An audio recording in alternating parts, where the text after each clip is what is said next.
ಮಾಡಿದ್ರು. ಕಾರ್ಖಾನೆ ಅವರು ಕೂಡ ಬಂದ್ ಅದಾರ ಇವತ್ತು ಅಂದ್ರೆ ಪ್ರಭಾಕರ್ ಕೋರೆ ಸಾಹೇಬರು ಸ್ವಲ್ಪ ಜಿಗಿದಾಡೋದಿದ್ದ ಮನೆ ಹೋಗಿ ಬಂದ್ ಹತ್ತಿ ನಮ್ಮೆಲ್ಲ ಹುಡುಗರು ಹೋಗಿ ತಾಕೀತ್ ಮಾಡಿ ಅಂಗಡಿಗೆ ತಪ್ಪಾಗಿತ್ತು. ನೀವು ಯಾವಾಗ ಬಿಲ್ ಫಿಕ್ಸ್ ಆಗತ್ತೆ ಚಾಲು ಆಗೋದಕ್ಕೆ ಬರ್ಸ್ಕೊಂಡ್ ಬರ್ತಕ್ಕಂಥ ಕೆಲಸ ಆಗೈತೆ. ಅದೆಲ್ಲ ನಿಮ್ಮ ಆಶೀರ್ವಾದ, ನಿಮ್ಮ ಪ್ರಯತ್ನ. ಈಗ ಇಲ್ಲಿವರೆಗೆ ನಾವು 4 ದಿವಸ ಕೂತದ್ದು ಏನೇನು ಬೆಳವಣಿಗೆ ಆಗೈತೆ ಅನ್ನೋದು ಬೇಕಾಗೈತೆ ನಮಗೆ. ಹೌದನ್ನು ಬೇಕು ಬೇಡ ಏನ್ 3,000 ರೂಪಾಯಿ ಏನ್ ಅವ್ರು ಹಠ ಇರ್ತಾರೋ ಏನ್ ನಾವು 3,500 ಬಂದು ಜಿಲ್ಲಾಧಿಕಾರಿ ಅವರ 3,500 ರೂಪಾಯಿ ಕೊಡಿಸ್ತಾರೋ ಏನ್ ಅನ್ನೋದು ಬೇಕಲ್ಲ. ಹೌದಿಲ್ಲ, ಆ ವಿಚಾರನ ತಗೋಬೇಕಾಗಿತ್ತು. ಮತ್ತೆ ಇನ್ನೊಂದು ನಮಗೆ ಕಬ್ಬಿನ ಜೊತೆ ಇದು ಬೇಡಿಕೆ ಇತ್ತು. ಏನಪ್ಪಾ ಅಂತಂದ್ರ ಈ ಕಾರ್ಖಾನೆಯವ್ರು ಏನು ಡಿಜಿಟಲ್ ಕಾಟ ಕುಣಿಸ್ಯಾರು ತಡ್ರಿ, ಚೋಜಿ ಬಿದ್ರೆ ಸಫಲ ಆಗ್ಬೇಕನ್ನತನ. ಚೋಜಿ ಬಿದ್ರೆ ಸಫಲ ಆಗ್ಬೇಕ. ಅದೇ ಮೊದಲ ಮೈ ಕಾಡತ್ತಾವ. ಈಗ ಕಬ್ಬಿನ ಬೆಲೆ ನಿಗದಿ 3,500 ರೂಪಾಯಿನ ಕೊಡ್ಲೇಬೇಕಂತ ಹೋರಾಟ ಮಾಡತ್ತರು. ಜಿಲ್ಲಾಧಿಕಾರಿ ಅವರ ವಿಷಯ ಏನ್ ತಂದಾರ ಅದನ್ನು ಗಂಭೀರವಾಗಿ ಮನವರಿಕೆ ಮಾಡ್ತಾರ. ತೂಕುದು ಕೂಡ ಕಾಟದೇನು ಮಿಸ್ಟೇಕ್ ಇತ್ತು, ಕಾಟದಾಗ ಡಿಜಿಟಲ್ ಕಾಟ ಮಾಡಕ ಸರ್ಕಾರ ಮಾಡಿತ್ತು. ಅದ್ರ ಪ್ರಕಾರ ಡಿಜಿಟಲ್ ಕಾಟ ಮಾಡ್ರಿ. ಡಿಜಿಟಲ್ ಕಾಟ ಮಾಡಿದ ನಂತರ ಏನಾಯ್ತು, ಅದೊಂದು ಕಂಪ್ಯೂಟರ್ ಅನ್ನುವಂಥದ್ದು ಕುಣಿಸಿ ಅದ್ರೊಳಗೆ ಮೋಸ ಮಾಡಿ ಡಿಸ್ಪ್ಲೇ ಕೊಟ್ಟು 1 ಟನ್ ಕಾಟ ಹೊಡಿತಾರ ಅನ್ನುವಂತ ಮೋಸನ್ನ ಇವತ್ತು ರೈತ ಸಂಘದವರು ನಾವೆಲ್ಲ ಕಂಡು ಹಿಡಿದು ನಮ್ಮ ಜಿಲ್ಲಾಧಿಕಾರಿ ಅವರಿಗೆ ಅದನ್ನೆಲ್ಲ ಒತ್ತಾಯ ಮಾಡಿ ಯಾರು ಹೋಗ್ತಾವ್ರಿ, ಒಂದು ಕಂಪ್ಯೂಟರ್ಗೆ ಹೋಗತ್ತಿ, ಒಂದು ಪ್ರಿಂಟರ್ಗೆ ಹೋಗತ್ತಿ. ಇಲ್ಲ ಅಂದ್ರೆ ಇದೇನ ಡಿಜಿಟಲ್ ಕಾಟ ಅಂದ್ರೆ ಇಂಡಿಕೇಟರ್ ಡೈರೆಕ್ಟ್ ಡಿಸ್ಪ್ಲೇ ಹೋಗ್ಬೇಕ. ಅಂದ್ರ ಡೈರೆಕ್ಟ್ ವೈರ್ ಇಲ್ಲೇನು ತೂಕಕ್ಕ ಡಿಜಿಟಲ್ದಾಗ ಅದು ಡೈರೆಕ್ಟ್ ಮೇಲೆ ಡಿಸ್ಪ್ಲೇ ಮೇಲೆ ಬೀಳ್ಬೇಕ. ಅವ್ರ ಏನ್ ಮಾಡ್ಯಾರಪ್ಪ ಅಂದ್ರ ಒಂದು ಕಂಪ್ಯೂಟರ್ ಜೋಡಿಸ್ಯಾರ. ಅದಕ್ಕ ಆ ಕಂಪ್ಯೂಟರ್ದಾಗ ಒಂದು ಸಾಫ್ಟ್ವೇರ್ ರೆಡಿ ಮಾಡಿ 10 ಟನ್ ಬತ್ತಪ್ಪ ಅಂದ್ರೆ ಅಲ್ಲಿ 1 ಟನ್ ಕಟ್ ಮಾಡಿ ಈ ವೈರ್ 9 ತೋರಿಸ್ತೈತಿ. ಅದಕ್ಕಾಗಿ ಅದು ನಾವು ಕಂಡು ಹಿಡಿದು ಒಂದು ಕಾರ್ಖಾನೆ ಹೋಗಿ ಅದಕ್ಕಾಗಿ ಮೊನ್ನೆ ಜಿಲ್ಲಾಧಿಕಾರಿ ಅವರಿಗೆ ಒತ್ತಾಯ ಮಾಡಿದೀವಿ. ಎಲ್ಲಾ ಕಾರ್ಖಾನೆಗಳ ಕಂಪ್ಯೂಟರ್ ವೈರ್ ಅನ್ನು ಸೀಸ್ ಮಾಡಿ ಅದನ್ನ ನಿಮ್ಮ ಆನ್ಲೈನ್ ದಾಗ ಡಿಸ್ಪ್ಲೇ ಇರಬೇಕು. ಎಲ್ಲಿ ಜಿಲ್ಲಾಧಿಕಾರಿ ಕಚೇರಿ ಒಳಗ ಎಲ್ಲಾ ಕಾರ್ಖಾನೆಗಳು ನಮ್ಮಲ್ಲಿ ಏನು 30 ಜಿಲ್ಲೆ 30 ಇರ್ಬೋದು, ಬಾಗಲಕೋಟೆ ಇರ್ಬೋದು, ಇವತ್ತು ಬಿಜಾಪುರ ಇರಲಿ, ನಮ್ಮ ಜಿಲ್ಲೆ ಒಳಗೆ ಕಾರ್ಖಾನೆಗಳಿದಾವು. ಎಲ್ಲಾ ಕಾರ್ಖಾನೆಗಳು ಡಿಜಿಟಲ್ ಕಾಟದ ಒಂದು ಆನ್ಲೈನ್ ಅನ್ನ DC ಆಫೀಸ್ದಾಗ ಮಾಡ್ರಿ ಅಂತೇಳಿ ಅವತ್ತು ಅವ್ರಿಗೆ ನಾವೆಲ್ಲ ಕೂಡ ರೈತ ಸಂಘದವ್ರ ಹೋರಾಟ ಒತ್ತಾಯ ಮಾಡಿದೀವಿ. ಯಾಕಂದ್ರೆ ಡಿಜಿಟಲ್ ಇತ್ತಂದ್ರೆ ತೂಕ ಏನಾಗತ್ತೆ ಅದನ್ನ DC ಆಫೀಸ್ದಾಗ ಇರ್ತದೆ ಸುಲಭ. ಅದಕ್ಕಾಗಿ ಅವ್ರಿಗೆ ಅದನ್ನ ಒತ್ತಾಯ ಮಾಡಿದೀವಿ. ಅದು ಕೂಡ ಮತ್ತೆ ಪಿಕೋರಿ ಒಳಗೆ ನಿರಂತರ ಮೋಸ ಆಗತ್ತೆ ನಮಗ. ಮೊದಲು ಅವ್ರ 10 ವರ್ಷದಿಂದ 13 ಅದ್ರ ಪ್ರಕಾರ ರಿಕವರಿ ತೋರ್ಸಾರಲ್ರಿ. ಅಡಸಾಲಿ ಕಬ್ಬ ಇದ್ದು ಸುಮಾರು ಕಬ್ಬ ಕಾರ್ಖಾನೆ ಅವರು ಇಲ್ಪ ಅದ ರಿಕವರಿ ಬರಾಕ್ತಾ ಇರಲಿಲ್ಲ. ಉತ್ತಮ ಕಬ್ಬು ಬೇಡ್ರಿ ಅಂತ ಇವತ್ತು ಕಬ್ಬು ಕೊಟ್ರು. ಇವತ್ತ 10, 11 ಇದ್ರ ದಾಟವಾರ ಅವ್ರು ಮೋಸ ಮಾಡೋದು ಬಿಡವಾರ. ಯಾಕಂದ್ರೆ ಕಾರ್ಖಾನೆ ಒಳಗ ಜಿಲ್ಲಾಧಿಕಾರಿ ಅವ್ರಿಗೆ ವಿನಂತಿ ಮಾಡುತ್ತೆ. ಮಹಾರಾಷ್ಟ್ರದಾಗ ಕಮಿಷನರ್ ಇಲಾಖೆಯಾಗ 100 ಮಂದಿ ಅದಾರ. ಹೋಗಿ ಯಾರು ಒಬ್ರು ಚೆಕ್ ಮಾಡಿ ರಿಕವರಿ ಏನು ಹೇಳಕ್ ಸಾಧ್ಯ. ನಮ್ಮ ರಾಜ್ಯದಾಗ ಈ ರಾಜ್ಯದ ಮುಖ್ಯಮಂತ್ರಿಗೆ ಒಂದು 50 ಸಲ ಹಿಡಿದು ಪುಣ್ಯಾತ್ಮಗ ಬರೀ 5 ಮಂದಿನ ನಿಮಿತ್ತಿಗೆ ಈ ಶುಗರ್ ಲಾಬಿಗೆ ಮಾಡಿದ ನಿಮಿತ್ತಿಗೆ ಬರೀ 5 ಮಂದಿನ ಇಟ್ಟಾರ. ಒಬ್ಬದಕ್ಕೆ ಶುಗರ್ ಕಮಿಷನರ್ ಇಟ್ಟಾರ, 9 ಖಾತೆ ಕೊಟ್ಟಾರ. ಇನ್ನೂ ಮಾಡಂಗಿಲ್ಲ, ಅಲ್ಲಿ ಮಾಡಂಗಿಲ್ಲ, ಎಲ್ಲಿ ಮಾಡಂಗಿಲ್ಲ. ನಾವು ಆರಾಮ್ ಬೇರೆ ಮೇಂಟೈನ್ ಮಾಡ್ಕೊಂಡು ತೊಡಗಿಬಿಡುದ. ಈಗ 4 ದಿವಸ ಗುರ್ಲಾಪುರದಾಗ ಕೂತು ಉಸುರು ಸುಳೆ ಬಿಟ್ಟಿಲ್ಲ. ಇದು ನಮ್ಮ ಕರ್ಮ. ಅದಕ್ಕಾಗಿ ದಯವಿಟ್ಟು ಜಿಲ್ಲಾಧಿಕಾರಿಯವರ ರಿಕವರಿ ಏನು ಮೋಸ ಆಗತ್ತೆ ಅದನ್ನ ಸರ್ಕಾರ ಚೆಕ್ ಮಾಡ್ತಕ್ಕಂಥದ್ದು ಆಗ್ಬೇಕು. ಕಾರ್ಖಾನೆಯವರ ರಿಕವರಿ ಚೆಕ್ ಮಾಡುದು. ಕಾರ್ಖಾನೆಯವರು 7 ರೂಪಾಯಿ ಅವ್ರ ಮೈಕಿ ಮೋಸ ಮಾಡ್ತಾರೋ ಮಾಡ್ಕೊತ ಇಲ್ಲಿವರೆಗೆ ಬಂದರಲ್ರಿ ಅದೊಟ್ಟಿಗೆ ನೀವು FRP ಅನ್ನೋದು. ಅದಕ್ಕಾಗಿ ಇವತ್ತು ನಾವು ಯಾರು ಕೂಡ ಕಬ್ಬು ಬೆಳೆಗಾರರು ಕರ್ನಾಟಕದಾಗ FRP ಅನ್ನ ಒಪ್ಪಿಲ್ಲ. FRP ಅನ್ನ ಹೊರತುಪಡಿಸಿ ಇವತ್ತು ನಾವೆಲ್ಲ ರೇಟ್ ತಗೊಂಡ್ ಬಂದಿರ್ತಕ್ಕಂಥ ಸಂದರ್ಭ ಇಷ್ಟು ವರ್ಷದಾಗ. ಹೌದಲ್ರಿ ಸುರೇಶನ? ಇದೆಲ್ಲ ಹಿಂಗಿರ್ತಕ್ಕಂಥ ಚಟುವಟಿಕೆ ಆಯ್ತು. ಅದಕ್ಕಾಗಿ ಈ FRP ಮೋಸದ ಬೆಲೆ ಯಾವಾಗ 9.5 ಇದ್ರಿಂದ 10 ಕೇಂದ್ರ ಸರ್ಕಾರ ಮಾಡಿತ್ತು, 10.25 ಮಾಡಿ ಅಲ್ಲೇ ರಿಕವರಿ 75% ಕೊಂಡ ಆಮೇಲೆ 5 ವರ್ಷ 5 ರೂಪಾಯಿ 70 ರೂಪಾಯಿ ಏರ್ಸ್ಕೊತ ಬಂದು ಭಿಕ್ಷುಕರನ್ನ ನಮ್ಮನ್ನ ಇಲ್ಲಿ ಹಿಂಗ್ ಈಚ ಕಡೆ ಕಸಬೋದು, ಈಚ ಕಡೆ ಸಣ್ಣ ಹಂಗೆ ಬಿಡುದು ಮಾಡಿ ಆ ಕೇಂದ್ರ ಸರ್ಕಾರ ನರೇಂದ್ರ ಮೋದಿ ಆ ಅಜ್ಜ ಮಾಡಿ ಹಿಂಗಾಗಿ ಎಲ್ಲ ಕೂಡ ಮೋಸ ಆಗಿತ್ತು. ಜಿಲ್ಲಾಧಿಕಾರಿ ಅವರಿಗೆ ಇದೆಲ್ಲ ಗಮನಕ್ಕೆ ಇರಲಿ. ಯಾಕಂತಂದ್ರ ತಾವ ಬಹಳಷ್ಟ ಈ ರೈತರ ಪರ ಚಿಂತಕನ ಈ ನಮ್ಮ ಬೆಳಗಾವಿ ಒಳಗೆ ತಾವು ಬಂದ ಮೇಲೆ ನಮ್ಮ ಜೊತೆ ನೀವು ಕೂಡ ದೊಡ್ಡ ಸಹಕಾರ SP ಅವರು ಇರ್ಬೋದು, ತಾವಿರ್ಬೋದು, ನಿರಂತರ ಸಹಕಾರ ಕೊಟ್ಟು ಜಿಲ್ಲೆ ಒಳಗ ಹಲವಾರು ರೈತರ ಸಮಾಜದ ಕೆಲಸಗಳಲ್ಲಿ ತಾವೆಲ್ಲ ಒಳ್ಳೆ ಕೆಲಸ ಮಾಡ್ಲಿಕ್ಕೆ ಈ ಜಗತ್ತ ಈ ರಾಜ್ಯ ನೋಡೋ ರೀತಿಯೊಳಗ ತಾವೆಲ್ಲ ಸಹಕಾರ ಮಾಡಿದ್ರಿ. ಇವತ್ತು ಕಬ್ಬು ಬೆಳೆಗಾರರಿಗೂ ಕೂಡ ನಮ್ದು ಯಾಕೆ 3,500 ರೂಪಾಯಿ ಹಠ ಹಿಡಿದಪ್ಪ ಅಂತಂದ್ರ 7-8 ವರ್ಷ ಅಂತವ್ರು ಒಂದು 5 ಪೈಸೆ ಕೂಡ ಹೆಚ್ಚು ಕೊಟ್ಟಿಲ್ಲ. ಅವ್ರೆಲ್ಲರೂ ವರ್ಷ 100 ರೂಪಾಯಿ ಹೆಚ್ಚು ಕೊಟ್ಕೊಂಡು ಬಂದಿರಪ್ಪ ಅಂದ್ರ 3,700-800 ರೂಪಾಯಿ ರೊಕ್ಕ ಹಾಕಿತ್ತ ನಾವ್ಯಾಕೆ ಬೀದಿ ಕುಂತಿದ್ರಪ್ಪ, ಹೌದಲ್ಲ? ಅದಕ್ಕಾಗಿ ಇವತ್ತು ಬೀದಿ ಕುಂತಕ್ಕಂಥದ್ದು ನಮ್ದು ಕೂಡ ಹಠ ಆಯ್ತು ಸರ್, ದಯವಿಟ್ಟು. ಯಾಕಂದ್ರ ನಾವು ಕೂಡ ಬಡ್ಡಿ ಗಂಟ ಇಲ್ಲಿವರೆಗೆ ಮೋಸ ಮಾಡಿರ್ತಕ್ಕಂಥ ಈ ಸಲ ವಸೂಲಿ ಮಾಡ್ಕೊಂಡು ಹೋಗ್ಬೇಕಂತೇಳಿ ಇವತ್ತು ಗುರುಲಾಪುರದವ್ರಿಗೆ ವೇದಿಕೆಯನ್ನು ಹಾಕಿದ್ವಿ. ಅದಕ್ಕಾಗಿ ದಯವಿಟ್ಟು ತಾವು ಜಿಲ್ಲಾಧಿಕಾರಿಯವರು ತಾವ ಇಲ್ಲಿವರೆಗೆ ನಾವು ಏನು 3,000 ರೂಪಾಯಿ ಇತ್ತು ಅದೇನ ಹೆಚ್ಚಾಗಿತ್ತು, ಇನ್ನು 3,500 ಕೂಡ ತಗೊಂಡಾರು ಅನ್ನೋದ ಜಿಲ್ಲಾಧಿಕಾರಿಗಳು ತಮಗೆ ಮನವರಿಕೆ ಮಾಡಿ ಹೇಳ್ತಾರ. ನಿಮಗೆ ನೆನಪಿರಲಿ, ಜಿಲ್ಲಾಧಿಕಾರಿ ಕಾರ್ಖಾನೆ ಮಾಲೀಕರು ಅಲ್ಲ, ಕೇಳ್ರಿ. ಅವರ ನಮ್ಮ ಹೋರಾಟ ಮತ್ತು ಕಾರ್ಖಾನೆ ಮಾಲೀಕರ ಮಧ್ಯಸ್ಥಿಕೆ ವಹಿಸಿ ಚರ್ಚೆ ಮಾಡಿ ಯಾಕಂದ್ರೆ ವಿದ್ಯಮಾನಗಳನ್ನ ಅವರಿಗೆಲ್ಲ ತಿಳಿಸಿರ್ತಾರ. ಆ ವಿಷಯನ ಅವ್ರಿಗೆ ಮನವರಿಕೆ ಮಾಡ್ತಾರ.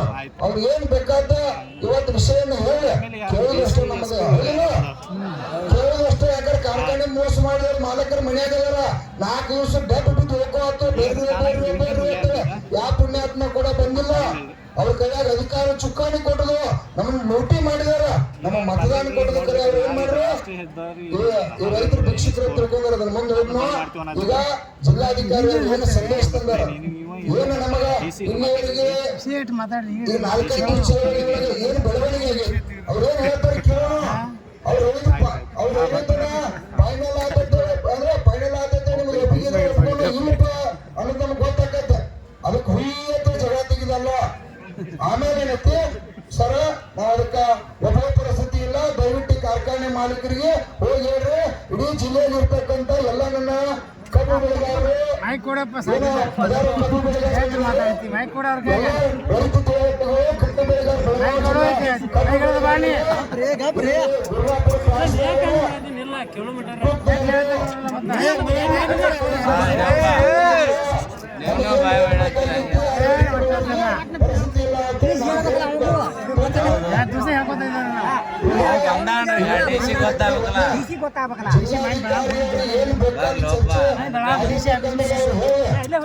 ತಪ್ಪು ನೀವು ಅವರಿಗೆ ವರ್ಷ ಅಂದ್ರೆ ಗುರುಗಳ ಮೇಲೆ ನನ್ನ ಮೇಲೆ ಆನೆಗಿದ್ದ ಮತ್ತೆ ಹೌದು ಕರೆಯಪ್ಪ. ಯಾಕೆ ಹಾಕ್ಬೇಕಂದ್ರೆ ಕೇಳಿ, ಅವರ ಮಧ್ಯಸ್ಥಿಕೆ ವಹಿಸಿರ್ತಾರ ಸರ್ಕಾರದ ಜವಾಬ್ದಾರಿ SP ಸಾಹೇಬರು ಅವರ ಯಾಕ ಹೇಳಿದಪ್ಪ ಮುಖ ತೋಳ ಮಾಡಿದ್ರೆ ಅಲ್ಪ ಧ್ವನಿ ಕೇಳಿ ಸಾಕಲ ನೋಡ್ರಿ ಸರ. ಈಗ ನಮ್ಮದು ಒಂದೇ ಕಂಡೀಷನ್, ನಾವೇನಾಯ್ತಿ ಇಲ್ಲಿವರೆಗೆ ಚರ್ಚೆ ಆಗೈತೆ ಹೇಳ್ರಿ. ಗುರುಲಾಪುರದಾಗ ನಾವೇನು ವೇದಿಕೆ ಹಾಕಿದ್ವು, ನೀವು ಬೆಲೆಯನ್ನ ನಮಗೆ ತೃಪ್ತಿ ಆಗಿರುವಂತ ರೈತರಿಗೆ ಒಳ್ಳೆ ಸಂದೇಶ ಬರಾಕತ್ತಪ್ಪ ಅಂತಂದ್ರೆ ನಾವು ಕೂಡ ನೋಡ್ರಿ 5,000 ವರ್ಷ ಆಯ್ತ 100,000ಕ್ಕಿಂತ 10 ರೂಪಾಯಿ ಹೆಚ್ಚು ತಗೊಳಕ್ ಆಗಿಲ್ಲ. ನಿಮ್ ಹೋರಾಟದಲ್ಲಿ ಏನೇನ್ ಬೆಳವಣಿಗೆ ಆಗೈತಿ ಕೇಳೋಣ. ನಮ್ಗೆ ಯೋಗ್ಯತೆ ಒಪ್ಪಿಕೊಂಡು ಯೋಗ್ಯರಿಲ್ಲ ಅಂದ್ರೆ ಜಿಲ್ಲಾಧಿಕಾರಿಗಳು ವಿನಂತಿ ಮಾಡ್ತೀವಿ. ನಾವು ಯಾವಾಗ ನಮಗೆ ಬೇಕಾದ ರೇಟ್ ಸಿಗ್ತೈತಿ ಅಲ್ಲಿವರೆಗೆ ಗುರುಲಾಪುರದಾಗ ಹೋರಾಟ ಮುಂದುವರಿದೈತಿ. ಇದರಿಂದ ಇಡೀ ರಾಜ್ಯವ್ಯಾಪಿ ರಾಷ್ಟ್ರೀಯ ಏನಾಕತಿ ಗೊತ್ತಿಲ್ಲ. ಆದ್ರೆ ಅದಕ್ಕೆ ಅಲ್ಲಿವರೆಗೆ ಕಾರ್ಖಾನೆ ಚಾಲೂ ಮಾಡಿದ ರೀತಿ ಒಳಗ ತಾವು ಕೂಡ ಸಹಕರಿಸಿದ್ರಿ. ಇಲ್ಲಿವರೆಗೆ ನೀವು ಸಹಕರಿಸಿದ್ರೆ ನಾವು 4 ದಿವಸ ಅಥವಾ ತಿಂಗಳ ಮಾಡಿದೀವಿ. ಜಿಲ್ಲಾಧಿಕಾರಿ ಇರ್ಬೋದು, ಪೊಲೀಸ್ ಇಲಾಖೆಯವರು ಕೇಳ್ರಿ. ಇವತ್ತು ನಾವು 4 ದಿವಸ ಇತಿಹಾಸದಾಗ ನಮ್ಮ ಕರ್ನಾಟಕದಾಗ ರಾಜ್ಯ ಹೆದ್ದಾರಿ ಮಾಡಿ 4 ದಿವಸ ಅಹೋರಾತ್ರಿ ಚಳವಳಿ ಮಾಡಿದ್ರೆ ಇದು ಕಬ್ಬು ಬೆಳೆಗಾರ ನಿಮ್ಮ ಆಶೀರ್ವಾದ, ದೇವತೆಗಳ ಆಶೀರ್ವಾದ ಬೆಳಕ್ ಇಚ್ಛೆ ಪಡ್ತನು. ಅವರು ಕೂಡ ಸಹಕಾರ ಮಾಡಿದ್ದಾರೆ. ಯಾರಿಗೂ ಕೂಡ ದಯವಿಟ್ಟು ಒಂದು ಪಟ್ಟು ಮಾತಾಡ್ತೀರಿ ಅಲ್ಲೂ ರಾತ್ರಿ ಆಗೈತಿ, ಈಗ ಎಟ್ಟಾತ 6:30 ಆಗೈತಿ. 4 ದಿವಸ ಆದ್ರೆ ರಾತ್ರಿ ಕೂತ್ರಿ. ಒಟ್ಟ 10 ನಿಮಿಷ ಸರ್ ಬಾಳ ಒಂದು 10-20 ನಿಮಿಷ ನಿಮಗೆಲ್ಲ ಕೂಡ ಏನನ್ನೋದು ವಿಷಯನ ಎಲ್ಲ ವಿಷಯನ ಹೇಳ್ತಾರ. ಅವ್ರು ಏನ್ ಹೇಳ್ತಾರೆ ಕೇಳೋದಷ್ಟ ಒಳ್ಳೆ ಯಾರು ಮಾತಾಡಂಗಿಲ್ಲ. ಮಾತಾಡ್ರೆ ಗುರುಗಳೊಂದು ಆಣೆಗಿತ್ತ ಕೊಡ್ಲಿ ಅವ್ರಿಗೆ.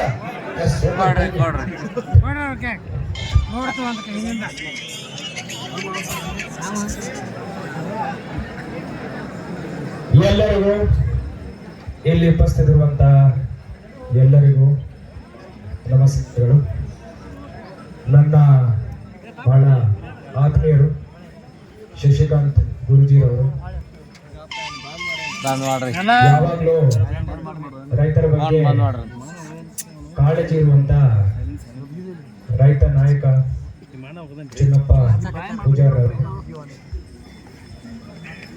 ಮಹಾರಾಷ್ಟ್ರದಿಂದ ಬಂದಿರುವಂತ ರಾಜು ಶೆಟ್ಟಿರವರೇ, ಎಲ್ಲ ಪೂಜ್ಯ ಸ್ವಾಮೀಜಿಗಳೇ, ಎಲ್ಲ ರೈತ ಬಾಂಧವರೇ, ಮಾಧ್ಯಮದ ಸಮಿತ್ರರೇ, ಎಲ್ಲ ರೈತ ಸಂಘಟನೆಗಳ ಪ್ರತಿ ಒಂದು ಹೋರಾಟಕ್ಕೆ ನಾನಿರಲಿ, ನನ್ನ SP ಇರಲಿ, ಯಾವಾಗಲೂ ನಿಮ್ಮ ಜೊತೆ ಇರ್ತೀವಿ ಅಂತ ಮೊದಲನೇ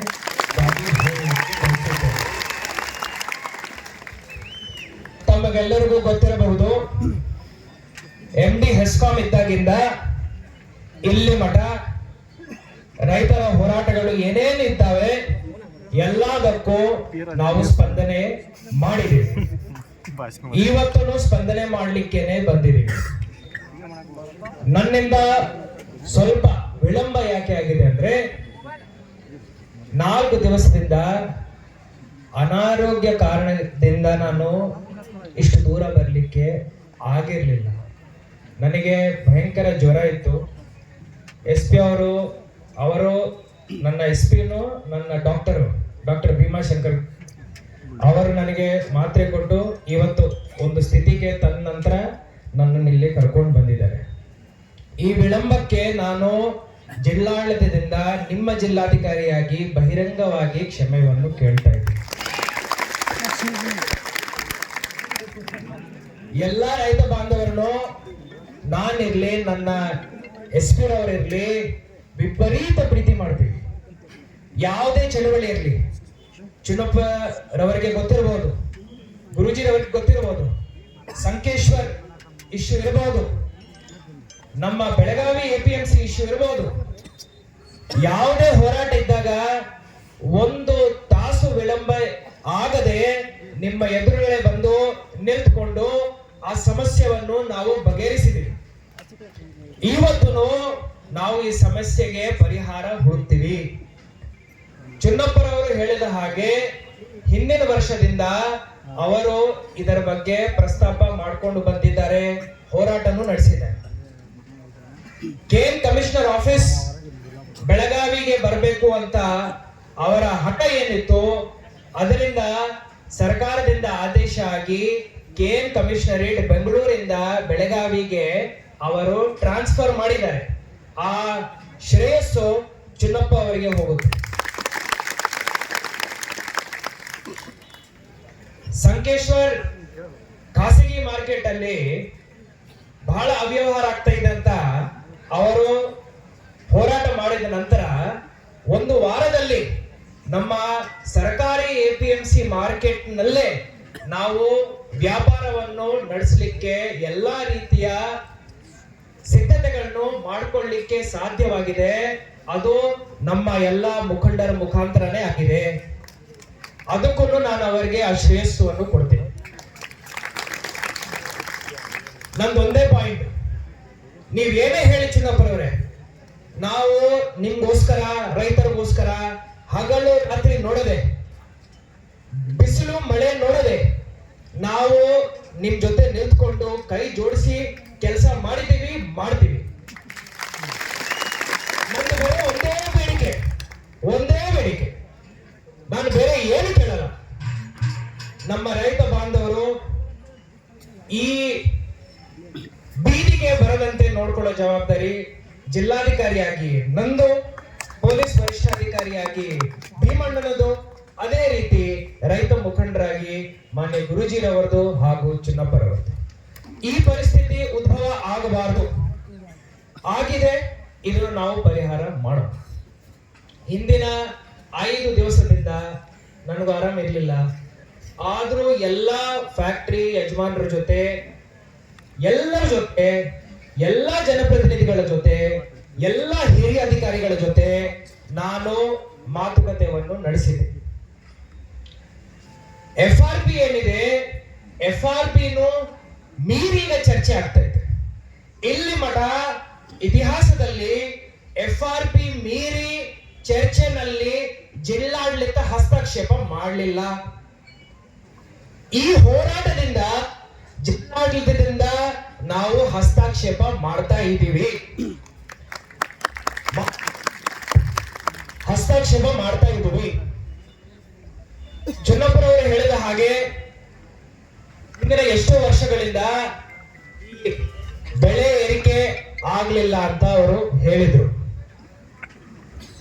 ನಾನು ಫ್ಯಾಕ್ಟರಿ ಯಜಮಾನರ ಜೊತೆ ಮಾತಾಡುವಾಗ FRP ನಲ್ಲಿ HNT ನಾವು ತೆಗೆದಿದ್ದೀವಿ ಅಂದ್ರೆ ಸರಿಸುಮಾರು 11.5 ನಮ್ಮ ಜಿಲ್ಲೆಯ ಅಂದಾಜು ರಿಕವರಿ ಬರ್ತಾ ಇತ್ತು. ಇದಕ್ಕೆ ಒಟ್ಟು ಸೇರಿ ಅವರ FRP ಕ್ಯಾಲ್ಕುಲೇಷನ್ ಪ್ರಕಾರ 2,850 ರೂಪಾಯಿ ನಾವು ಕೊಡಬೇಕು ಅಂತ ಹೇಳಿ ನನಗೆ ಪಟ್ಟಿ ತೋರಿಸಿದ್ದಾರೆ. ನಾನು ಹೇಳಿದ್ದೀನಿ, ಹಿಂದಿನ ವರ್ಷನೇ ನೀವು 3,000 ಕೊಟ್ಟಿದ್ದೀರಿ, ಇದೇನ್ ರೇಟ್ ತೋರಿಸ್ತಾ ಇದ್ದೀರಾ ಅಂತ ನಾನು ಹೇಳಿದೆ. ಆವಾಗ ತಾವು ಹೆಂಗ್ ಹೇಳ್ತೀರೋ ಹಂಗ್ ಮಾಡ್ತೀವಿ ಅಂತ ಅವರು ನನಗೆ ಹೇಳಿದ್ರು. ನಾನು ಎಲ್ಲ ರೂಲ್ಸ್ ರೆಗ್ಯುಲೇಷನ್ಸ್ ಎಲ್ಲದನ್ನು ತೆಗೆದು ಓದಿದೆ. ಎಷ್ಟು ನಾವು FRP ಮೀರಿ ಕೊಡ್ಲಿಕ್ಕೆ ಸಾಧ್ಯವಾಗುತ್ತೆ ಅದರದೊಂದು ಲೆಕ್ಕಾಚಾರ ಮಾಡಿದೆ. ಇಲ್ಲಿ ಮಠ ಏನು 3,000 ರೂಪಾಯಿ ಕೊಟ್ಟಿದ್ದಾರೆ. ನಾನು ಫಸ್ಟ್ ಅವರಿಗೆ ನಿಮ್ಮ ಮೀಟಿಂಗ್ ಇದ್ದಾಗ, ಗುರುಜಿ ತಾವು ಅಲ್ಲಿ ಇದ್ರಿ, ಅವಾಗ ಒಂದು 100 ರೂಪಾಯಿ ಜಾಸ್ತಿ ಮಾಡಿ ಅಂತ ಹೇಳಿದ್ರು. ಎಲ್ರು ಆಗಲ್ಲ ಅಂತ ಹೇಳಿದ್ರು. ಹೆಂಗಾಗಲ್ಲ ಅಂತ ನಾನು ಕೇಳಿದ್ದಾಗ ಆಗುತ್ತೆ ಅಂತ ಹೇಳಿದ್ರು.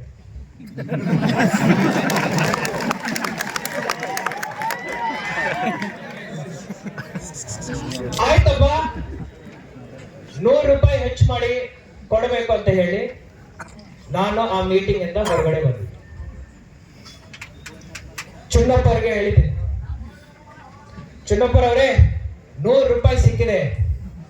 ಚುನ್ನಪ್ಪ, ನಮ್ಗೆ 100 ರೂಪಾಯಿ ಬೇಡ ಸರ್, ಆಯ್ತು ಅಂತ ಉಲ್ಟಾ ನನಗೆ ಆಯ್ತಂತ ಹೇಳಿ ನಾನ್ ಮಾತಾಡುವಾಗ ಈಗ ನಾನೇ ಮಾತಾಡ್ಬೇಕು. ಈಗ ಆವಾಗ ಚುನ್ನಪ್ಪರವ್ರು ಆಗಲ್ಲ ಅಂತ ಹೇಳಿ ನಾನ್ ಮತ್ತೆ ಗುರುಜಿನ್ ಕೇಳಿದ್ದೀನಿ, ನೋಡ್ರಿ ಗುರುಜಿರವರೇ, ಸ್ವಲ್ಪ ಚುನ್ನಪ್ಪನಿಗೆ ಹೇಳಿ 100 ರೂಪಾಯಿ ಇಲ್ಲಿ ಮಠ ಇಷ್ಟು ವರ್ಷದಲ್ಲಿ 1 ರೂಪಾಯಿ ಸಿಗ್ಲಿಲ್ಲ, ರೈತರಿಗೆ 100 ರೂಪಾಯಿ ಸಿಗ್ತಾ ಇದೆ. ಆದ್ರೆ ಚುನ್ನಪ್ಪ ಅವರು ಆಗಲ್ಲ ಅಂತ ಹೇಳಿ ಹಠ ಮಾಡಿ ಅಲ್ಲಿಂದ ಹೋದ್ರು. ಮತ್ತೆ ಅಲ್ಲಿಂದ ಮತ್ತೆ ಹಾವೇರಿ ಕ್ರಾಸ್ಗೆ ಹೋದ್ರು. ಜಿಲ್ಲಾಧಿಕಾರಿಗಳವರೇ ನೀವು ಬನ್ನಿ ಅಂತ ಹೇಳಿ ಬೆಳಗಾವಿಯಿಂದ ಹಾವೇರಿ ಕ್ರಾಸ್ ನಾನು ಮತ್ತೆ ನಮ್ಮ SP ರವರು ನಾವೆಲ್ಲರಲ್ಲಿ ಹೋಗಿ ಮಾತುಕತೆ ನಡೆಸಿದ್ವಿ. ಇನ್ನೊಂದು ಮೀಟಿಂಗ್ ಮಾಡ್ಬೇಕು, ಇನ್ನೂ ಹೆಚ್ಚು ಮಾಡ್ಬೇಕಂತ ಹೇಳಿ ಆಯ್ತಂತ ಹೇಳಿ ಪುನಃ ನಾನು ವಾಪಸ್ ಹೋಗಿ ಎಲ್ಲರ ಜೊತೆ ಮೀಟಿಂಗ್ ಮಾಡಿ ನಮ್ಮ ಅಂದಾಜು ರಿಕವರಿ ಏನು 11.36 ಇದೆ, ರೈತರಿಗೆ ಒಪ್ತಾ ಇಲ್ಲ, ಇನ್ನೊಂದು 50 ರೂಪಾಯಿ ಜಾಸ್ತಿ ಮಾಡ್ಬೇಕಂತ ಹೇಳಿ ಆಗಲ್ಲ ಅಂತ ಹೇಳಿದ್ರು. ಹೆಂಗೆ ಆಗಲ್ಲ ಅಂತ ನಾನು ಕೇಳಿದಾಗ ಆಗುತ್ತೆ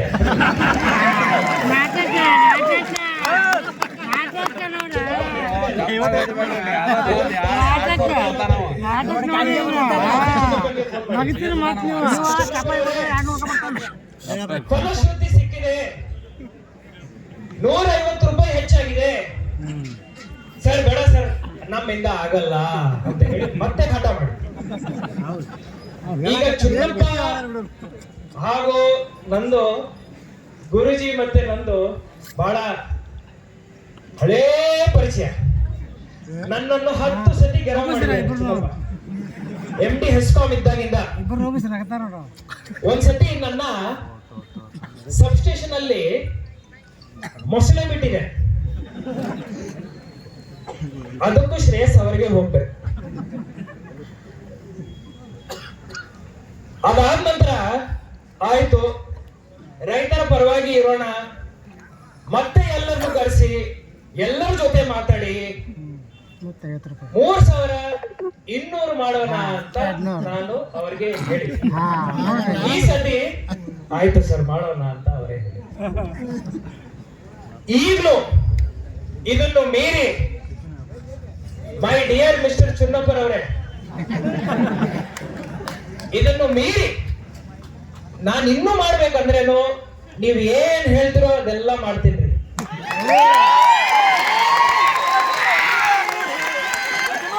ಏನು ಹೇಳ್ತಿರೋ ಎಲ್ಲ ಮಾಡ್ತೀನಿ. ನಾನು ಮನೆಗೆ ಹೋಗ್ಬಾರ್ದಂದ್ರೆ ಹೋಗಲ್ಲ, ಊಟ ಬಿಡ್ಬೇಕಂದ್ರೆ ಬಿಡ್ತೀನಿ, ಭೀಮಣ್ಣ ಜೊತೆ ಮಾತಾಡಬೇಡ ಅಂದ್ರೆ ಅದು ಬಿಡಲ್ಲ, ಎಲ್ಲ ಕೆಲಸ ಮಾಡ್ತೀನಿ. ನಂದು ಒಂದೇ ಬೇಡಿ ನೋಡ್ರಿ, ರೈತರ ಜೊತೆ ನಾವು ಸದಾ ನಿಂತ್ಕೊಂಡಿದ್ದೀವಿ ಗುರುಜಿ, ಕೈ ಜೋಡಿಸಿ ಕೆಲಸ ಮಾಡಿ. ನಂದು ಜಿಲ್ಲಾಧಿಕಾರಿಯಾಗಿ ಒಂದೇ ಬೇಡಿ, ಇಷ್ಟು ವರ್ಷ ನಿಮ್ ಜೊತೆ ನಾವು ಕೈ ಜೋಡಿಸಿ ಕೆಲಸ ಮಾಡುವಾಗ ನನ್ನ ಮೇಲೆ ಪ್ರೀತಿ ನಂಬಿಕೆ ಇಟ್ಕೋಬೇಕಲ್ವಾ? ಅಷ್ಟೇ ಕೇಳ್ತಾ ಇರೋದು, ನನ್ನ ಮೇಲೆ ನಂಬಿಕೆ ಇಟ್ಕೊಂಡ್ರಿ ರೈತ ಬಾಂಧವರು. ಇಲ್ಲಿಂದ ನಾನು ನೋಡ್ತಾ ಇದ್ದೀನಿ, ಅಟ್ಲೀಸ್ಟ್ ಒಂದು 100 ಜನ ನನಗೆ ಮುಖಪರಿಚಯ ಇದ್ದಾರೆ. ಹಂಗ ಪರಿಸ್ಥಿತಿ ಇದ್ದಾಗ ನಿಮ್ ಜೊತೆ ನಾನು ಕೆಳಗಡೆ ರೋಡ್ ಮೇಲೆ ಕೂತ್ಕೊಂಡು ಊಟ ಮಾಡುವಾಗ ನನ್ನ ಮೇಲೆ ಇಷ್ಟು ಪ್ರೀತಿ ಇಟ್ಕೋಬೇಕು. ಹೆಂಗ ನೀವ್ ಏನ್ ಹೇಳ್ತೀರ ಎಲ್ಲ ಮಾಡ್ತೀನಿ ಚಿನ್ನಪ್ಪ, ಆದ್ರೆ ನಮ್ಮ ರೈತರು ಬೀದಿ ಮೇಲೆ ಬರಬಾರ್ದು, ಅದೊಂದೇ ನನ್ನ ವಿನಂತಿ. ಈ ಸಂದರ್ಭ ಸೃಷ್ಟಿಯಾಗಿದೆ, ನಾನು ಒಪ್ಕೊಳ್ತೀನಿ. ಸಂದರ್ಭ ಸೃಷ್ಟಿಯಾಗಿದೆ, ನಾನು ಒಪ್ಕೊಳ್ತೀನಿ. ಆದ್ರೆ ಪರಿಹಾರ ಹುಡುಕೋ ಜವಾಬ್ದಾರಿನೂ ನಮ್ದೇ ಅಲ್ವಾ? ನಿಮ್ಗೆ ಏನ್ ಬೇಕು ನನ್ನಿಂದ? ಜಿಲ್ಲಾಧಿಕಾರಿಯಾಗಿ ನಾನಿರ್ಲಿ, ನನ್ನ ಪೊಲೀಸ್ ವರಿಷ್ಠಾಧಿಕಾರಿ ಅವರಿರ್ಲಿ, ಅವರಿಂದ ನಿಮ್ಮ ನಿರೀಕ್ಷೆ ಏನು? ನೀವ್ ಏನ್ ಹೇಳ್ತಿರೋ, ನೀವು ರೈತರ ಪರವಾಗಿ ಹೇಳ್ತೀರಿ. ಆ ರೈತರ ಪರವಾಗಿ ಹೇಳ್ತಾ ಇರುವಂತ ಆ ಮಾತೇನಿದೆ, ಅದಕ್ಕೆ ನಾವು ನಂಬೇಕು, ಬೆಂಬಲ ಕೊಡ್ಬೇಕಲ್ವಾ? ನಾನು ಬೆಂಬಲ ಕೊಡ್ತೀನಿ.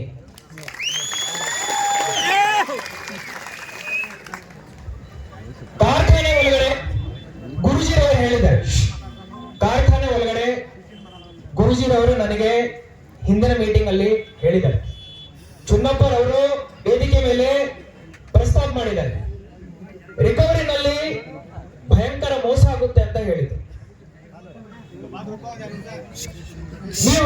ನೀವು ಹೆಂಗ್ ಹೇಳ್ತಿರೋ ಅದರ ಪರಿಹಾರ ಹಂಗ್ ಕೊಡ್ತೀವಿ. ನೀವು ನಮ್ಮ ಅಧಿಕಾರಿ ಅವರು ಪ್ರತಿ ಟ್ರಕ್ ರಿಕವರಿ ಮಾಡೋ ಟೈಮಲ್ಲಿ ನನ್ನ ಅಧಿಕಾರಿ ಅಲ್ಲಿ ಇರಬೇಕಾ, CCTV ಹಾಕ್ಬೇಕಾ, ಆ ಮಾಹಿತಿ ನಿಮ್ಗೆ ಕೊಡಬೇಕಾ? ನೀವು ಹೆಂಗ್ ಹೇಳ್ತಿರೋ ಹಂಗ್ ಮಾಡ್ತೀವಿ. ನಿಮ್ಮ ಚುನ್ನಪ್ಪರ್ ಅವರು ರೈತ ಮುಖಂಡರಲ್ಲ, ಅವರು ಕಂಪ್ಯೂಟರ್ ಸಾಫ್ಟ್ವೇರ್ ಇಂಜಿನಿಯರ್. ಹಿಂದಿನ ಮೀಟಿಂಗ್ ಅಲ್ಲಿ ಅರ್ಧ ತಾಸು ನನಗೆ ಆ ತೂಕದ ಸೇತುವೆ ಇರುತ್ತೆ ಅಲ್ವಾ, ಅದರಿಂದ ಎಷ್ಟು ವೈರ್ ಯಾವ ಕಂಪ್ಯೂಟರ್ ಅಲ್ಲಿ ಹೆಂಗ್ ಹೋಗುತ್ತೆ ಅಂತ ಹೇಳಿ ನನಗೆ ಡ್ರಾಯಿಂಗ್ ಮಾಡಿ ತೋರಿಸಿದೆ.